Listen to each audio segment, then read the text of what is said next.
Hello, everyone. Welcome back to Crypto's News. It's me, Omar Bam, aka Crypto.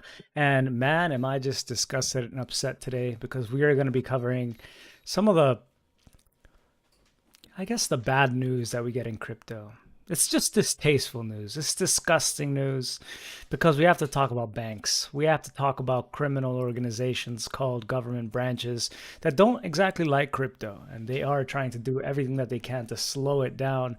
Unfortunately, we do have to cover these things every now and then just to make sure that you guys, as usual, are, of course, informed.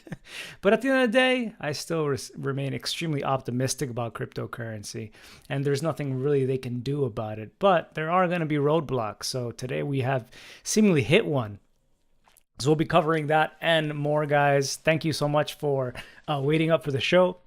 I've been a little bit sick and finally am feeling better. I had a terrible fever at one point. It wasn't as bad as Elle, my partner. She got it too. And it was for her like up to 103.5 degree fever at one point. For me, it was like 102 point something. But yeah, I felt like a rat. And then I had a cough. I did test for COVID, COVID test, and it wasn't COVID, but man, it was rough. Anyway, thank you for the patience. We're going to get back into things. And I'm so appreciative, as always, of you guys showing up here, enjoying the chat. But we got a bit to get into, so let's go ahead and get started. So that you know what's up. So looking at the prices, they did take a hit today. Not too surprising. Let me go ahead and refresh here. Yeah, it looks like things actually somewhat have leveled off. I haven't seen the price continuing to drop off of a cliff, but right now Ethereum has $1,576.97, down 4.1%. And then you have the bears doing a big hip hip hooray. We were right. Told you we were right. Told you it was a bull trap. It's really not that devastating. Bitcoin is still over 22,000. It's at $22,011, down 3.7%. Not too surprising that you see coins like Ethereum down more, being that they are one of the staking coins, and what news is coming out right now could potentially impact that in the United States more so than something like Bitcoin that you don't stake in the same kind of way, proof of stake. Oh, thank you so much, Nicole. I am already feeling better, bro. Thank you so much. So it started off when we got this news from Brian Armstrong. We're hearing rumors that the SEC would like to get rid of crypto staking in the US. This came out yesterday. For the record, they were hearing rumors that the SEC would like to get rid of crypto staking in the US for retail customers. I hope that's not the case, as I believe it would be a terrible path for the US if that was allowed to happen. Staking is a really important innovation in crypto. It allows users to participate directly in running open crypto networks. Staking brings many positive improvements to the space, including scalability, increased security, and reduced carbon footprint. Staking is not a security. Then he links to a good primer by Paradigm, a big fund in crypto. We need to make sure that new technologies are encouraged to grow in the US and not stifled by lack of clear rules. When it comes to financial services and Web3, it's a matter of national security that these capabilities are brought out in the US. Regulation by enforcement doesn't work. It encourages companies to operate offshore, which is what happened with FTX. Hopefully, we can work together to publish clear rules for the industry and come up with sensible solutions that protect consumers,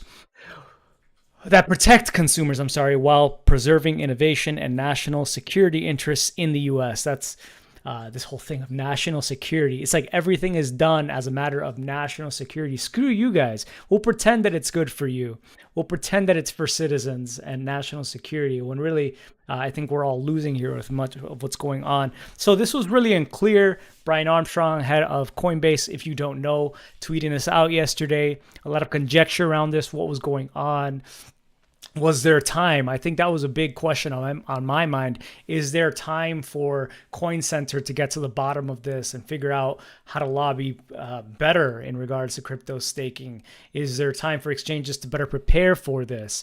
We do know that exchanges like Coinbase operate crypto staking as a huge part of their company, as a growing aspect of them being profitable. Previously, a lot of it has to do with transaction fees and transaction revenues, but more and more they're trying to move away from that to stay competitive with transaction fees, and because there are other ways with crypto to make money. So, I mean, Coinbase has done their own things to try to make money, of course, such as offering membership to lower fees for trading, like a monthly membership that you can pay. I believe it's called Coinbase One.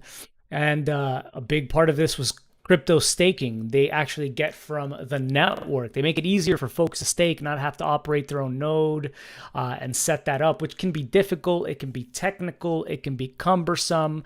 And if you make a mistake, you can get slashed. So Coinbase would do this for you, take their cut. I think it was as high. It was pretty steep, but like 25% of what is earned through staking, they basically take their cut, and then you get your cut. Everybody's happy, but they made it easy. That's generally how services work, right? They get their cut, and that being a new way for them to get revenue. So this coming out, potentially that there would be some sort of ban from the SEC. They're trying to get rid of crypto staking, even though it's not completely up to them.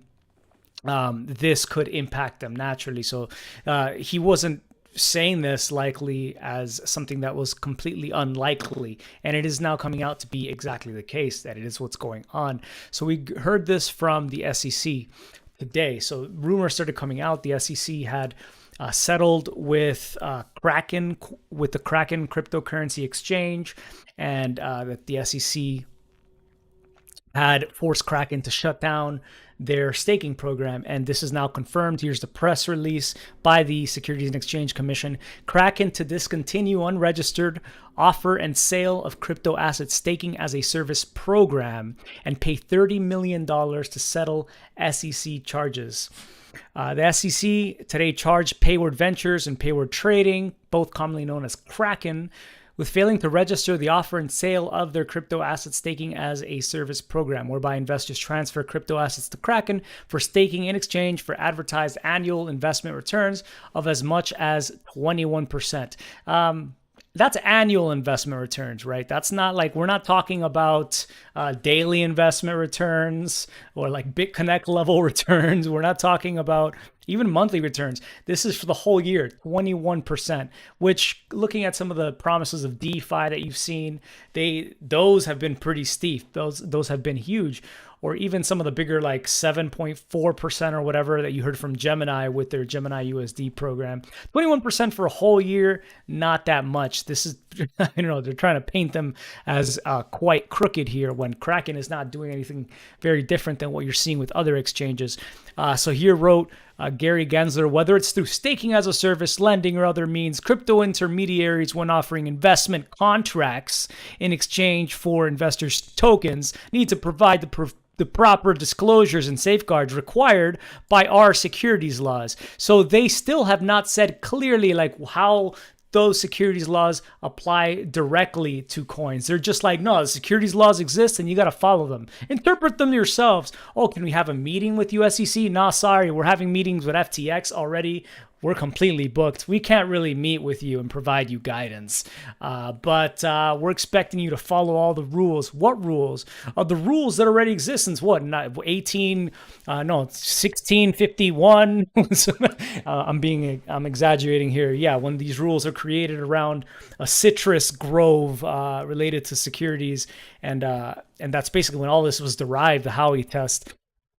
But just being not completely clear and still asking for exchanges to follow all this, ridiculous. In case after case, they continued, Gary Gensler rather, this is Gerber S. Gruwald, director of the SEC's Division of Enforcement. We've seen the consequences when individuals and businesses tout and offer crypto investments outside of the protections provided by the federal securities laws. Investors lack the disclosures they deserve and are harmed when they don't receive them. Today, we are taking another step in protecting retail investors by shutting down this unregistered crypto staking program through which Kraken not only offered investors outsized returns, untethered to any economic realities.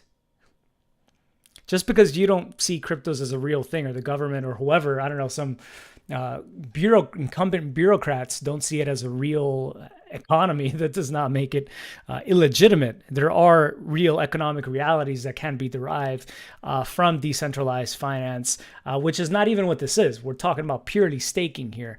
But anyway, through which Kraken not only offered investors outsized returns untethered to any economic realities, but also retained the right to pay them no returns at all. Yeah, because if there are no returns to be given, then they won't be earning any, and they can unstake if so they choose, right? Anyway, all the while it provided them zero insight into, among other things, its financial condition and whether it even had the means of paying the market returns in the first place. So they're upset about the marketing. They're upset that the SEC is not registered with them, even though they have no real way to register properly or to provide these disclosures. Again, the guidance has not been clear. It's been regulation by enforcement, and it's been quite ridiculous.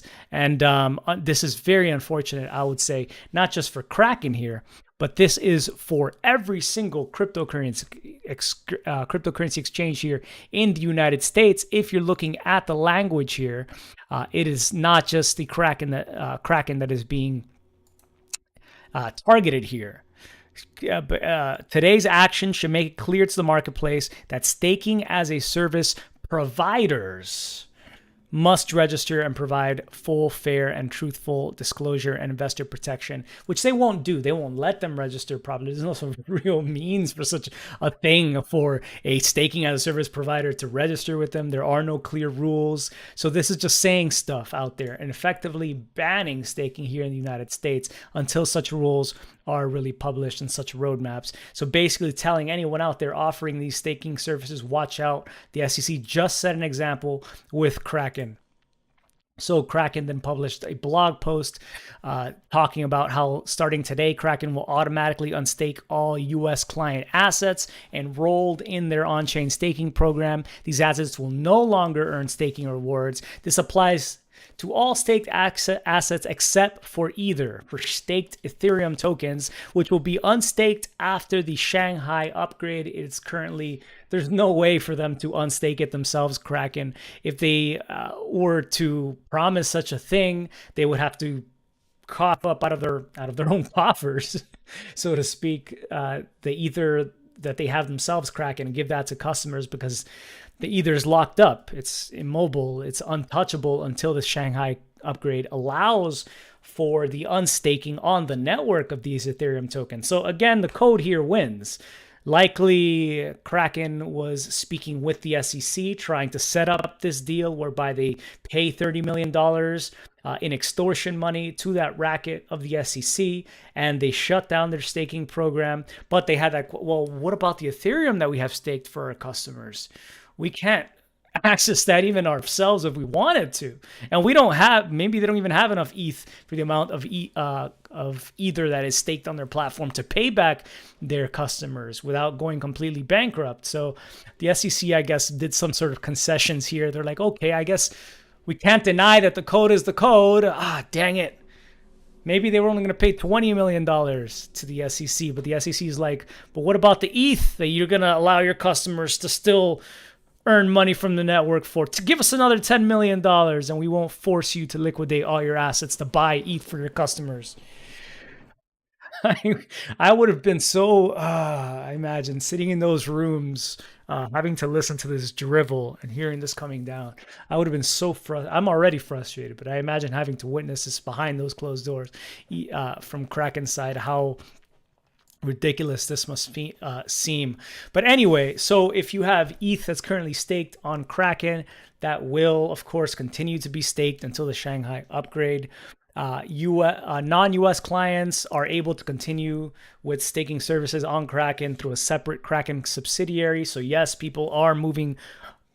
So companies are moving offshore. You had FTX, you have FTX US. You had Binance, you have Binance US. It's like every company has to operate another branch that is not for the US, outside of the US, just to offer full functionality to those people, but at the behest of citizens here in the United States because of disclosures and protections on investments from investments. Where were you with with FTX? I mean, you were meeting with FTX more than anyone else, from we could see.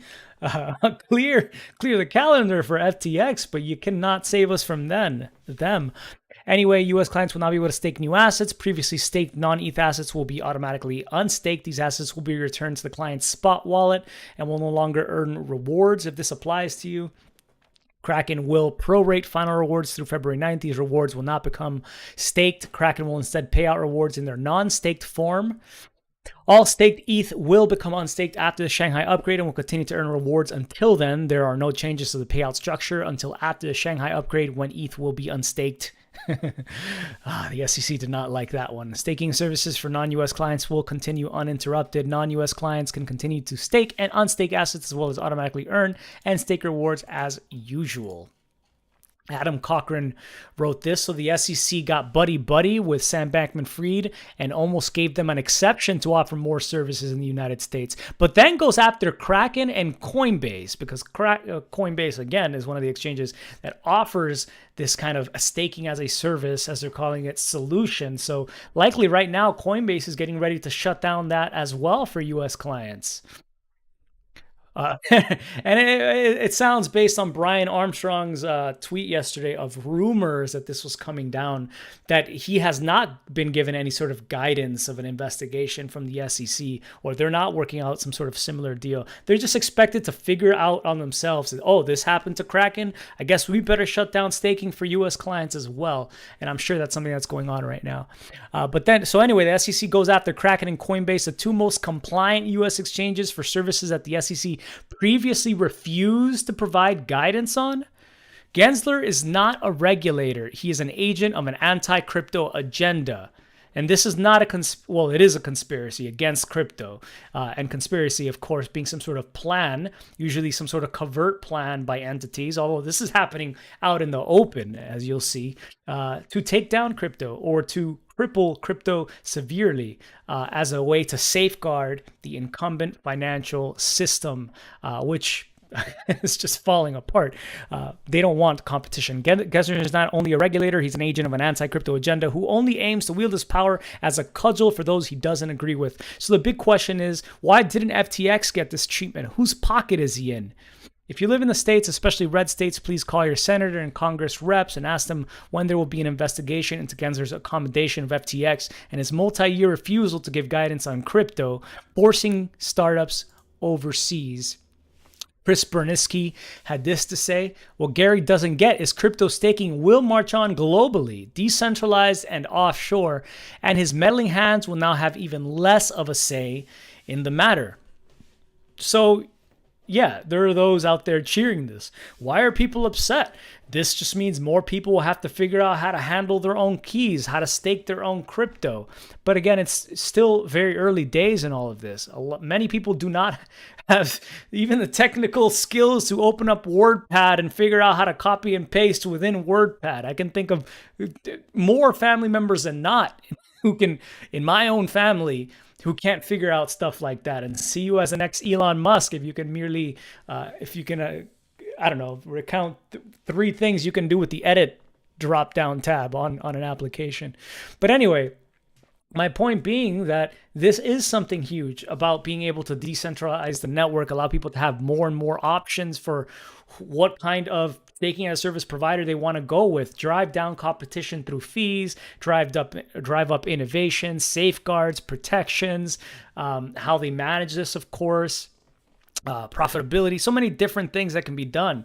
But you're just basically taking away the board completely, allowing people to not participate at all, and moving this so that offshore providers who might offer less disclosure, again, more likely to be scammers in many cases, I've noticed, than those who are already worried about the regulators in the United States.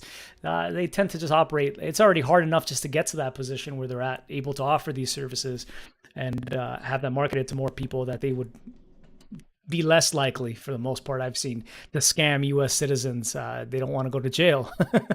But now people will have to go overseas to get these services. And I think there's going to be even more harms that will be filed to the public because of what's going on here.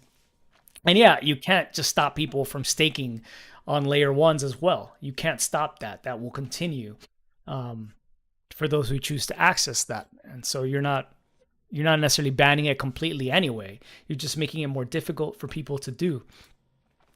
We had some other bad news, I would say, if we're thinking about decentralization, more and more options for folks to engage with these networks. Local Bitcoins is going to be discontinuing their service. They've been around since 2012, enabling people to exchange cryptocurrencies for local fiat currencies, local exchanging, many different ways. You might might be less likely to have engaged with it, since it turns out that there were a lot of different agents who were working undercover, selling Bitcoin, arresting people, or buying Bitcoin and arresting people. But still, it was an option for many people to use, especially even overseas, to use local Bitcoins as it continued to operate. But it will no longer be an option. You'll be able to withdraw your assets for up to 12 months, but new user signups are getting shut down today. They're suspending it. Trading on local Bitcoins on February 16th. Very sad to hear. They wrote, "Dear valued customers, originally local Bitcoins was established to bring Bitcoin everywhere and drive global financial inclusion. We have honored that mission for over 10 years, and we are proud of what we achieved together with all of you, our local community." So, new era here for crypto, a real big new era. And this shouldn't be too much of a surprise. I guess I was surprised that local Bitcoins did continue to operate, but we had this company that existed after them called Local Ethereum, eventually became called Local Cryptos, and we also had covered here on the show how they got shut down. So they're in the process of winding down as well, if you didn't hear that news. So the options for trusted local exchanging of these cryptos is becoming, it's scarcer now, the ability to do this. And that means you're more likely to get scammed, to end up on some sort of website that is not reputable because it hasn't been around as long. Kind of a sad day, I would say, for this kind of thing as well. But the regulators have been cracking down more on this kind of exchanging of cryptocurrency, so not too much of a surprise. They basically cited market conditions, the ongoing very cold crypto winter, local Bitcoins, as to why they're shutting down. But I can't really see how that impacted their business to such a degree that they have to shut down. I would imagine it's more likely fear of the regulators. That is probably what's going on here, but that is not what they are saying right now. Anyway, what is going on here, I think, is a piece of a bigger attack on crypto that's going on right now. And that is the attack from the bankers. At the end of the day, the bankers were never our friends. This was about building parallel financial ecosystems that would be here for us, that would be here to protect us and give us alternatives. But they don't want us to have alternatives. Those, again, incumbent financial institutions. I'm not just making some fictional they. I'm talking about the JP Morgans of the world. I'm talking about the Federal Reserve and its board members who sit back on their haunches, happy with what they have and trying to keep a grip on all of that and preventing financial openness. And this was really well described and illustrated in this article here by Nick Carter, which he put up 21 hours ago. If you have yet to encounter it, it's called Operation Choke Point 2.0 is underway, and crypto is in its crosshairs, detailing the Biden administration's coordinated ongoing effort across virtually every U.S. financial regulator to deny crypto firms access to banking services. The Biden administration is quietly trying to ban crypto. Nick Carter explains in an explosive guest post for Pirate Wires. So what began as a trickle is now a flood. The U.S. government is using the banking sector to organize a sophisticated, widespread crackdown against the crypto industry, and the administration's efforts are no secrets. We had seen this in that recent report from the White House. It's not a secret. They're expressed plainly in memos, regulatory guidance, and blog posts. However, the breadth of this plan, spanning virtually every financial regulator as well as its highly coordinated nature, has even the most steely-eyed crypto veterans nervous that crypto businesses might end up completely unbanked. Stablecoins may be stranded, and unable to manage flows in and out of crypto, and exchanges might be shut off from the banking system entirely. Let's dig in. For crypto firms, obtaining access to the onshore banking system has always been a challenge. Even today, crypto startups struggle mightily to get banks, and only a handful of boutiques serve them. This is why stablecoins like Tether found popularity early on, to facilitate fiat settlement where the rails of traditional banking were unavailable. However, in recent weeks, the intensity of efforts to ring-fence the entire crypto space and isolate it from the traditional banking system have ratcheted it up significantly. Specifically, the Biden administration is now executing what appears to be a coordinated plan that spans multiple agencies to discourage banks from dealing with crypto firms. It applies to both traditional banks who would serve crypto clients and crypto-first firms aiming to get bank charters. It includes the administration itself, influential members of Congress, the Fed, the FDIC, the Office of Comptroller of the Currency, and the Department of Justice. Here's a recap of notable events concerning banks and policy establishment in recent weeks. So this all recent weeks. December 6th, Senators Elizabeth Warren, John Kennedy, and Roger Marshall sent a letter to crypto-friendly bank Silvergate, scolding them for providing services to FTX and Alameda Research and lambasting them for failing to report the suspicious activities associated with those clients. On December 7th, Signature, among the most active banks serving crypto clients, announces its intent to have deposits ascribed to crypto clients. In other words, they'll give customers their money back, then shut down their accounts, drawing its crypto deposits down from $23 billion at peak to just $10 billion, and to exit its stablecoin business. On January 3rd, the Fed, the FDIC, and the OCC released a joint statement on the risks to banks engaging with crypto, not explicitly banning banks' ability to hold crypto or deal with crypto clients, but strongly discouraging them from doing so on a safety and soundness basis. On January 9th, Metropolitan Commercial Bank, one of the few banks that serve crypto clients, announces a total shutdown of its crypto asset-related vertical. So if you remember Metropolitan Commercial Bank, they've been a provider, for example, of debit cards to different cryptocurrency companies over the years, like Coinbase. Their first card, the Shift debit card, worked with Metropolitan Commercial Bank. They seem to be super friendly. I mean, they were willing to work with companies where other crypto companies where others weren't. They, since 2017, have announced that they've been shutting down slowly, trying to move away from crypto. And it doesn't help that you have this kind of guidance on safety and soundness that is strongly advising these institutions here in the United States, financial institutions, to not engage with crypto customers. So yeah, they basically are shutting down completely, they announced in a blog post that's linked here.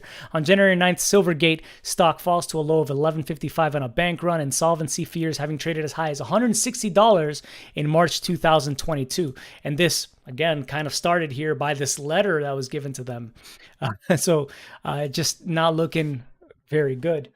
On January 21st, Binance announces that due to policy at Signature Bank, they will only process user fiat transactions worth more than $100,000. On January 27th, the Federal Reserve denies CryptoBank Custodia's 2-year application to become a member of the Federal Reserve System, citing safety and soundness risks. The Kansas City Fed on January 27th branch denies Custodia's application for a master account, which would have given it the ability to use wholesale payment services and to hold reserves within the Fed directly. On January 27th, also, the Fed issues a policy statement which discourages banks from holding, this is an important one, issues a policy statement which discourages banks from holding crypto assets or issuing stable coins, and broadens their authority to cover non-FDIC insurance state chartered banks, a reaction to Wyoming Special Purpose Depository Institutions, or SPDIs, like Custodia, which can hold crypto alongside fiat for its national banks. So let's open up what some of that guidance looks like. You can see here, first, it states that the Federal Reserve has not identified any authority permitting national banks to hold most crypto assets, including Bitcoin and Ether, as principal in any amount, and notes that there is no federal statute or rule expressly permitting state banks to hold crypto assets as principal. Therefore, the Federal Reserve would presumptively prohibit state member banks from engaging in such activity. Second, it states that certain state member banks have proposed to issue dollar-denominated tokens, dollar tokens, stable coins, whatever you want to call them, using distributed ledger technology or similar technologies. The Federal Reserve recognizes that this activity may be permissible for national banks that comply with conditions and OCC precedent. However, the Federal Reserve believes that issuing tokens on open, public, and or decentralized networks or similar systems is highly likely to be inconsistent with safe and sound banking practices. Therefore, even though this activity may be permissible for state member banks, it seems that the Federal Reserve's position is that certain versions of it may never be sound and safe enough for a state member bank to engage in them. Oh no, so scary for anything to be open, public, and decentralized. We have to control it, and then maybe it'll be safe and sound. We know what's best. On January 27th, the National Economic Council releases a public statement not explicitly banning banks from serving crypto clients, but strongly discouraging banks from transacting with crypto assets directly or maintaining exposure to crypto depositors. On February 2nd, the Department of Justice Fraud Unit announces an investigation into Silvergate over their dealings with FTX and Alameda. On February 6th, Binance suspends USD bank transfers for retail clients. I did forget to mention that here on the show, but it was big news on February 6th, a few days ago actually, in regards to Binance customers not being able to transfer USD again. Binance US was not affected. On February 7th, the January 27th Fed statement that we just looked at is entered into the Federal Register, turning the policy statement into a final rule with no congressional review or public notice and comment period. And as of February 8th, Protego and Paxos applications to follow Anchorage and obtain full approval to become national banks are still outstanding, past the 18-month deadline, and appear likely to be imminently denied by the OCC. So they're basically putting out guidelines and turning them into final rules without, and again, any official sort of rulemaking under the traditional channels, no sort of actual legislation going on here. Just basically pow bank if you do this. We don't want you to do this. And then it in a nutshell, just becomes a rule. And no public commentary period as well. So this continues as well. I'm not going to read the entire thing, but you can see why I'm quite upset. It goes into choke point, of course. Choke point was this. It originally started with trying to ban poker, online poker, moving eventually to things like marijuana dispensaries and adult entertainment providers, and trying to cut them off from payment rails, trying to, they might just be morally dubious, not outright illegal, but trying to choke them off financially so that these services cannot operate as a way. And that was more done behind closed doors, as it mentions here. But this new Operation Choke Point 2.0 that's going on against crypto is just more brazen, happening through blog posts. They're banning crypto through blog posts. They're trying to ban crypto. They can't really stop crypto. Banning it is different than stopping it. But still, it can impact materially people's ability to engage with these systems and protect themselves from the totalitarian fascists who control so many different of our institutions. I am deeply upset by the developments that are going on today. I want to know what you guys think about all of this, starting, of course, with Kraken and the heavy-handed approach that we're getting here from the SEC, trying to make an example out of them and trying to send a message to all crypto staking service providers here in the United States. Really troubling. In the long term, I think it's just going to cripple the United States, will mean more of these assets move overseas, and other places become regionally more powerful. Despicable. I am deeply disgusted by everything that's gone on today, but yeah, I had to, of course, just get it out there. And I feel a little bit better, but not really. I'll finish with the quote of the day because it's going to take some real courage, I think, going through here. We knew these kinds of fights were going on. For me personally, I knew that they were going to fight crypto deeply to the core. And it was a matter of trying to raise awareness publicly for me, being a piece of that through YouTube through the years since 2016, to try to get as many people aware of it before it became more difficult to do so. And it looks like the attempts to make that the case here in the United States are ratcheting up. So I'll leave you with this quote by Barbara De Angelis. "We don't develop courage by being happy every day. We develop it by surviving difficult times and challenging adversity." But I'll still leave you out here with a smile. Take care, everyone. Much love and stay cryptic. Peace.